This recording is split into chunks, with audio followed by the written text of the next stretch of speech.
नमस्कार, जोहार। आप देख रहे हैं संथाल हुल एक्सप्रेस और मैं हूं आपके साथ सिमरन शुक्ला। मंत्री हफीजुल हसन के बयान के विरोध में भाजपा द्वारा निकाली गई आक्रोश मार्च। भाजपा नेताओं ने राज्यपाल से मुलाकात कर सौंपा ज्ञापन। अब खबर विस्तार से।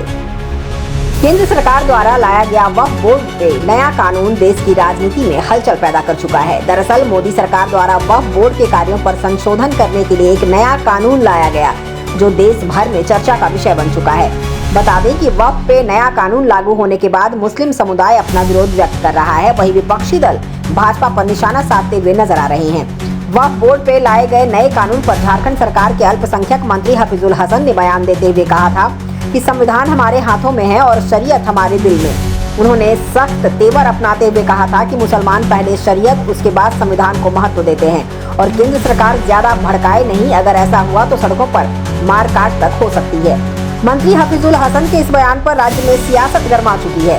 भाजपा मंत्री द्वारा दिए गए बयान पर जोरदार विरोध व्यक्त कर रही है। आज भाजपा द्वारा आक्रोश मार्च निकालकर मंत्री हफीजुल हसन द्वारा किए गए बयान का जमकर विरोध किया गया। आक्रोश मार्च के दौरान काफी संख्या में कार्यकर्ता मौजूद रहे। हाथों में संविधान की किताब लेकर भाजपा नेता आक्रोश मार्च में पहुंचे। भाजपा द्वारा निकाली गई आक्रोश मार्च में भाजपा के तमाम बड़े नेताओं ने अपने हाथों में संविधान की किताब लेकर पहुंचे। भाजपा नेताओं का आरोप है कि झारखंड सरकार के मंत्री हफीजुल हसन ने सिर्फ और सिर्फ संविधान का अपमान करने का काम किया है। आक्रोश मार्च के बाद भाजपा का एक प्रतिनिधि मंडल ने राज्यपाल से मुलाकात कर मामले की जानकारी दी। मंत्री हफीजुल हसन के बयान के विरोध में भाजपा ने आक्रोश मार्च निकालकर अपना विरोध जताया। इसके बाद भाजपा के एक प्रतिनिधि मंडल ने राजभवन पहुंचकर राज्यपाल संतोष गंगवार से मुलाकात की। मुलाकात के दौरान भाजपा नेताओं ने मंत्री हफीजुल हसन के बयान के बारे में राज्यपाल को जानकारी दी और उचित कार्रवाई करने के लिए राज्यपाल को ज्ञापन सौंपा।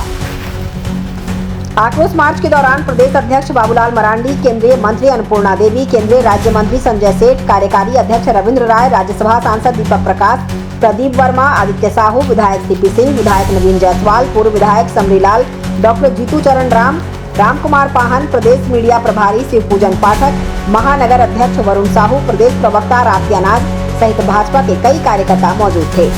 जो मुर्शिदाबाद में घटना हुई है और घटना के बाद हिंदू शरण ले लिए हैं पाकुड़ और राजमहल में।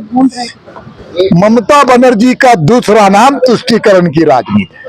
ममता बनर्जी आने वाले विधानसभा के चुनाव में डरी हुई है, सहमी हुई है और हम कह सकते हैं वह तुष्टीकरण की नीति के कारण मुस्लिम समाज का वोट लेने के लिए पागल है, बेताब है और हिंदू समाज पर अत्याचार और अनाचार करने का काम टीएमसी की सरकार कर रही है। जिस मुर्शिदाबाद की बात कर रहे हैं, पूरे बांग्लादेशी घुसपैठी रोगिया मुसलमानों का वो शरण स्थली है और शरण स्थली ही नहीं है वहां पर।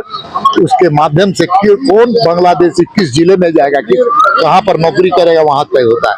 वहीं पर तय होता है कि किस प्रकार से गलत वोटर लिस्ट को बनाया जाए और वहीं पर तय हो जाता है कि देश को कैसे कमजोर किया जाए।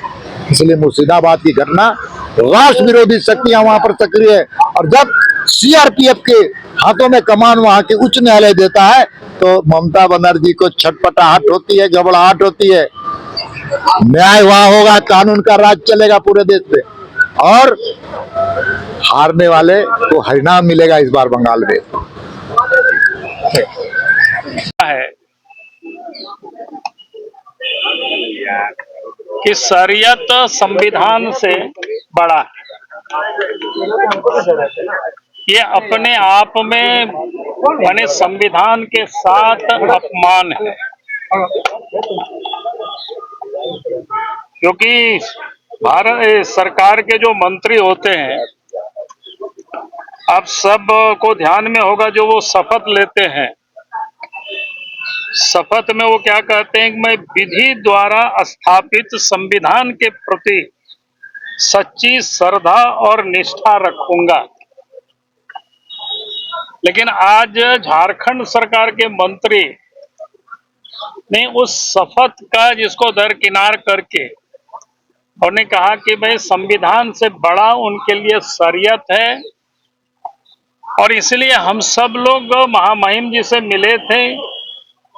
जो व्यक्ति संविधान से शरीयत को ऊपर मानता है, वैसे व्यक्ति को मंत्रिमंडल में बने रहने का कोई हक नहीं है और इसलिए महामहिम से हम सब ने मांग की है कि वो मुख्यमंत्री को निर्देशित करे और उनको मंत्रिमंडल से बर्खास्त करे। क्योंकि ये उनकी कोई जुबान फिसला ऐसा नहीं है, सोची समझी जो उनकी दिल की बात थी उसको इन्होंने प्रकट किया है। उन्होंने कहा भी है कि कुरान हमारे दिल में रहता है और शरीयत के अनुसार यानी संविधान को वो नहीं मानते हैं, ये उसका मुंह से प्रकट हुआ। और आज जिस प्रकार से झारखंड प्रदेश में पिछले दिनों आप सबके ध्यान में होगा, चाहे रामनवमी हो, चाहे सरस्वती पूजा हो, चाहे दुर्गा पूजा का विसर्जन हो, या किसी भी प्रकार की जो हिंदुओं का जो उत्सव होता है, जगह जगह पर इस प्रकार की संप्रदाय की जो शक्ति है वो आज प्रकट हो रहे हैं और जगह जगह पर सांप्रदायिक सद्भावना को बिगाड़ने के लिए कहीं पत्थर चलता है, कहीं पेट्रोल बम चलता है, कहीं लाठी डंडा चलता है, कहीं बोतल फेंके जाते हैं। तो ऐसी सरकार में जब मंत्री बैठे रहते हैं तो ऐसे जो सांप्रदायिक ताकतें हैं उनका मनोबल बढ़ता है। इसलिए आज आवश्यकता है सरकार को मंत्रिमंडल से बर्खास्त करे। आज इसी मांग को लेकर के जिला स्कूल से लेकर के यहाँ तक हम सब ने क्या कहते हैं उसको रोष मार्च किया, राजभवन में राज्यपाल से हम लोग मिले हैं। और ये कार्यक्रम यहीं सीमित नहीं होगी, ये शुरुआत है। आज झारखंड के संपूर्ण झारखंड में ये कार्यक्रम चलेगा और सरकार को हम लोग विवश करेंगे ताकि उनको मंत्रिमंडल से हटा दें। सर, राज्यपाल ने क्या जवाब दिया आप लोगों ने? राज्यपाल ने हम सब लोगों की बातों को सुना है और उन्होंने कहा है कि जरूर हम सरकार से इस संदर्भ में हम बात करेंगे। सर, लेकिन राज्यपाल पर भी तो सवाल उठ रहा है कि राज्यपाल क्या कर रहे थे जब वो शरीयत की बात कर रहे हैं और संविधान को नहीं मान रहे हैं, जबकि संविधान में शपथ लिया जाता है राज्य के प्रति।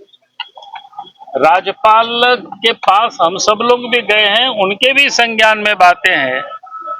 तो जो संवैधानिक प्रक्रिया होता है उसी पर ही हर कोई करता है और मैं समझता हूं कि राज्यपाल ने सारे विषय को गंभीरता से सुना है और उन्होंने आश्वस्त भी किया है कि सरकार से हम इस संदर्भ में बात करेंगे और इसके बाद अग्रेतर कार्रवाई करेंगे। बहुत बहुत धन्यवाद।